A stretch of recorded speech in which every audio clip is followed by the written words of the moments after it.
Hello বন্ধুরা, সবাইকে welcome নতুন একটি ভিডিওতে। সবাইকে অসংখ্য ধন্যবাদ। সবাই কেমন আছো? আশা করছি সবাই খুব ভালো আছো। আজকে আমি রান্না করব চাল কুমড়ো ভাজি। দেখো, প্রথমে তেলের উপরে শুকনো লঙ্কা আর জিরে দিয়ে নিয়েছি, তারপর চাল কুমড়ো কুচানোটা দিয়ে নিলাম। দিয়ে এবার আমি লবণ হলুদ দিয়ে ভাজা করে নেব। তার আগে কাঁচা জল দিতে হবে। দিয়ে এবার আমি ভাজা করে নেব। তোমরা ভিডিওটা দেখতে থাকো, আশা করছি তোমাদের ভালো লাগবে।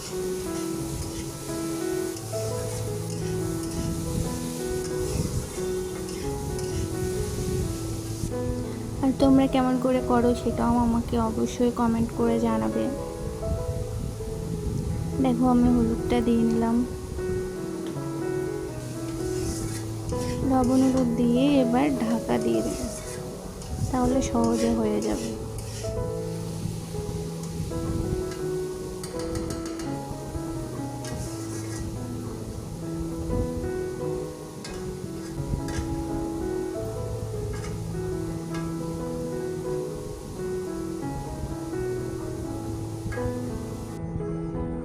দেখো কত সুন্দর হয়ে গেছে।